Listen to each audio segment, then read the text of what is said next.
The storm of debris and ash was still settling as I walked to Ground Zero the night of September 11th. The first collapsed building I saw was Tower 7, not one of the pair of skyscrapers. This building was 2 blocks from the Twin Towers and fell several hours after they had. These firefighters had come from Connecticut. As they left, one of them turned to me and said very, very quietly, "May God be with you." Rescue workers were still looking for survivors, but some had a chance to pause, take a deep breath, and reflect. A lot of the people I saw seemed like they were still just trying to absorb what had happened. It was just past midnight and it was relatively quiet. What I'd heard on TV before leaving Montreal in the morning, the sounds of the planes hitting the buildings collapsing, the yelling and the screaming, all those things seemed surreal. Those regular people were now outside the perimeter, so construction workers and rescuers could dig. These workers that I saw were grim and quiet, but they had a job to do. The perimeter created a kind of bubble, and not seeing any mourners after such a huge event made it feel like it couldn't have just happened. It seemed like we were in a destroyed city, but one that had been abandoned a long time ago. I was still a freelance photographer at the time, working regularly for Agence France Presse. I'd been in my apartment in Montreal when a colleague called with the news. I immediately called AFP's Washington headquarters to see where I might be useful. They asked me to drive down and provide overnight coverage at the site. I picked up Jean-Louis Panis, our Montreal bureau chief, and we headed south, discussing the tragedy and its implications as we went. These are my pictures and some of my notes from that night. I met some AFP colleagues in uptown Manhattan to talk about logistics, then made my way on foot to the site, splitting up from another photographer, John Motern. It took me a few hours to actually reach the site. Before leaving home in Montreal, I'd asked myself whether there'd be any other attacks and what shape those attacks might take. I'd packed a gas mask, thinking that perhaps there'd be a poison gas cloud.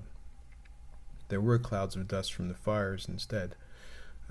Even those clouds, though, carried some pretty toxic stuff. My face burned for weeks after the attacks from whatever I'd been exposed to, and some people died because of that dust.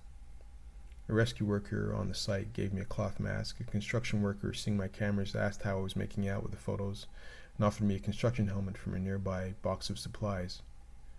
Getting into New York, then inside the perimeter, hadn't been easy. Many of my colleagues didn't get in at all that night. It was only inside the innermost perimeter that my presence as a photographer was accepted. Even then, drawing unwanted attention to myself would probably get me kicked out. I was always weighing who was around me, how they might react to me shooting, and how much and for how long I would stand out trying to make a picture. Around 2 a.m. I found an emptied fast food restaurant and filed some pictures. A probation officer from a district outside Manhattan stuck his head into the restaurant, saw me working, and we struck up a conversation. He didn't have a specific task to do that night, and he decided to accompany me for the rest of the evening. I finished filing, we walked around for a while before deciding to go to the top of a nearby building.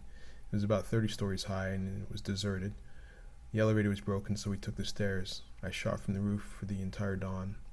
Workers were using blowtorches to cut apart the remains of the building, and a fireman was still spraying the wreckage with water. We went our separate ways around 7 the next morning, just as the day shift of construction workers and rescue workers came in. I walked some blocks to a subway and got on, sat in the corner by the doors, and kind of hid my cameras under the construction helmet. I wasn't really aware of the people around me, but someone getting off a few stops after I got on asked, "Are you working at the site?" I hadn't really thought about what I must have looked like, but I was covered in dust, and maybe that and the construction helmet made them figure I was a construction worker. No, I said. "I'm just going back to my hotel and trying to get some rest. I'm exhausted. I've been up all night." They looked at me and they put their hand on my shoulder and they said, "You guys are doing such a good job. Take care of yourself." Someone else who must have overheard got up, put their hand on my shoulder too, and they said, "Take care." And somebody else got up and came over and put their hand on my shoulder and said, "Bless you." Maybe they noticed I was a photographer, or maybe they thought I was a construction worker, but either way, I was too choked up to say a word. These are the kinds of regular people who were really affected that day. On my way down, radio talk shows were filled with calls for Arab blood. Jean-Louis and I had talked about how this attack might be used for some legitimate and some not so legitimate ends by the administration. But up to that point, trying to force myself to relate the enormity of the event with the individuals, making the death toll more than an abstract figure hadn't worked. With just a few words, those subway riders changed that.